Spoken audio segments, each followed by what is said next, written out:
Hi, welcome back to the Forge. Just really doing a quick workshop tour today. Just a few bits of our garden workshop, really, our garden forge that we've sort of acquired over 18 months, 2 years probably, and a few things that we've made that we've had to make just to enable us to do projects, you know, future projects. Main thing, I guess, is the anvil. The anvil I've had for a long time, way prior to knowing that I actually wanted to do blacksmithing. It's just something I wanted. I got it on eBay, cost me about 200 quid. It's not got a very good rebound on it. It's not the best anvil in the world, but for the kind of things that we're looking at doing, it's fab. It's fantastic. I made the base.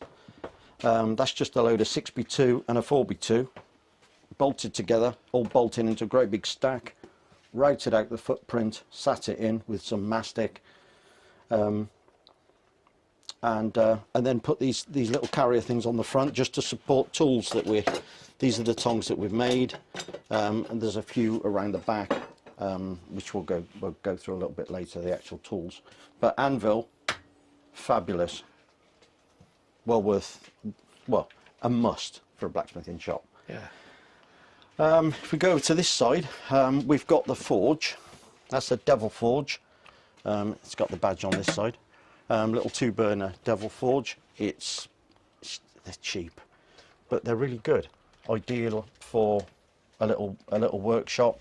I've made a little tool rest that it sort of goes in and out if you're holding tools, or it comes out and goes out the way. It's a propane gas forge. We've blocked in the back because we're not doing anything long. If you want to do swords and stuff, then I guess you take the back out, or you get a longer forge, one or the other. Brilliant, no complaints with that at all. The only thing I will say about these is that the little valve at the top that lets the gas out gets blocked sometimes gets blocked, and it's almost impossible to get to.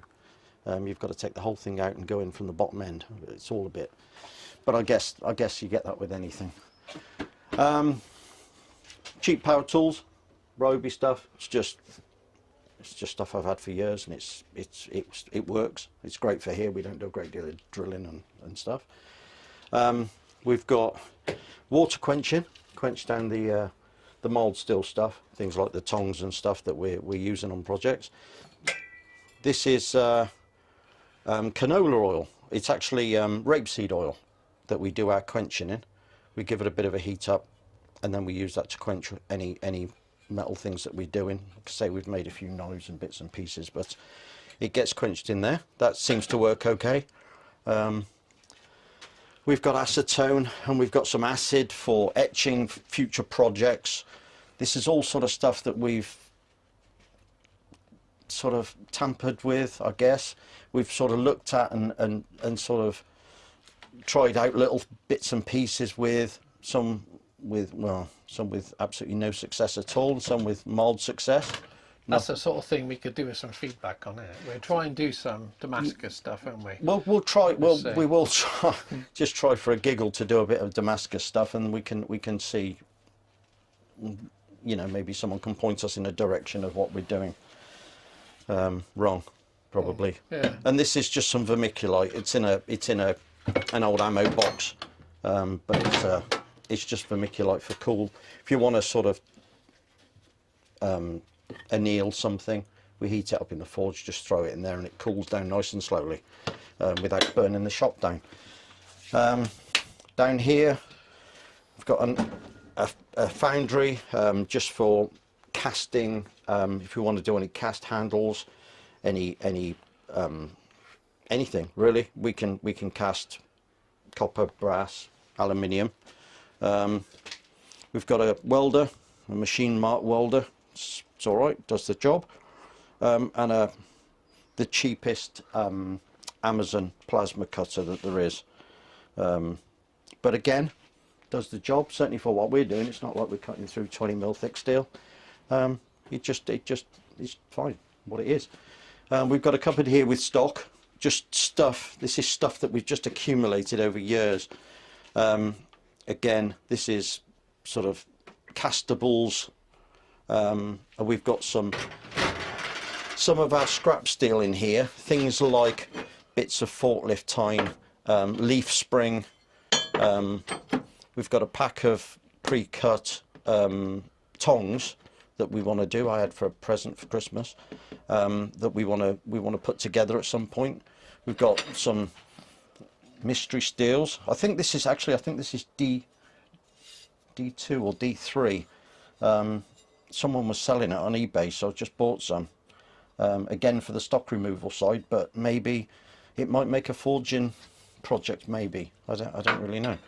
We'll just see. Some spare fire bricks. This is all spare steel. For, again, mostly mild steel, all for future projects. I've got this leg vise. I bought it and mounted it on here. Don't really use it, to be honest. Not really required for a little shop like we have. If you've got a decent sturdy desk vise, that's what I would go with personally. This is okay if you need. Sorry, we're under a flight path. This is okay if you've got a sledgehammer and you want to wail on something and you don't want to smash your desk up. That's fine, but we're not doing that kind of projects. That's a little bit overkill for what we need. This is far more use, and it's bolted down. It's a lot more controllable. Angle grinder, like everyone has, it's just a normal 230 volt angle grinder. Sort of coming back around to the sort of anvil side, we've got, when we did the axe project with Dan, I bought some things from him. So I bought a hammer eye punch. Just got his little logo on there, look. And then I got a drift, which is for hammer eyes. And then while we was at a show where we actually saw him, I bought 3 things. I got some wolfjaw tongs, which are brilliant. Bought some boxjaw tongs. Again, nice for blades. They're nice and wide, so you can hold pretty much, you know, the widest sort of piece of steel that you're going to be using for a knife. And I bought a hammer. I signed it, look. I must say, I've bought some hammers from Amazon, and that was I think it was a Victory tool hammer, which I bought over the last, again, few years, had for presents at different times. This one, you can't go wrong with a good quality hammer. This is leaps and bounds above these. It's got quite a different feel, doesn't it, when you're using it? A much different feel. These you're wailing away, and it's a strain on the elbow and the shoulder and everything. Because none of us getting any younger. This is just a nice, really nice hammer to use. Really nice hammer. Definitely value for money, that one is. We've made some tongs ourselves. We made these for billets of steel that we're going to be putting into the forge, for making axes and hammers, hammer blanks. They're nice and wide. You can see they're not sort of finished very well, but it was our first attempt at a set of tongs. It's sort of, they're a bit all over the place, but you know, again, we're not doing this for a living. This is just for fun. But we would like to make decent quality stuff. And then we've got these for picking up. That goes in the eye of the hammer or the axe head, and then they're nice and easy to pick up and use while you're actually hammering. So that's our workshop. We don't really have very much else. We've got a hardy hole here, So some hardy tools are something that we want to look into, a cut-off tool, you know, and things like that, and fullering tools and things like this. But other than that, there's very little else.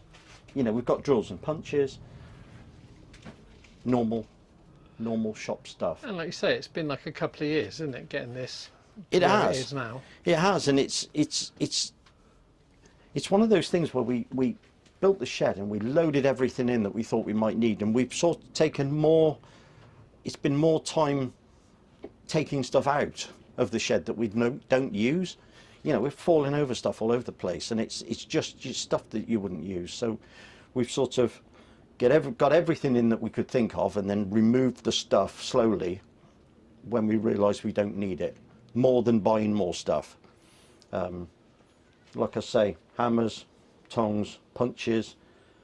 You know, we made a couple of chisels for making eyes in hammers and axes. But other than that, this is us. That's it. Welcome.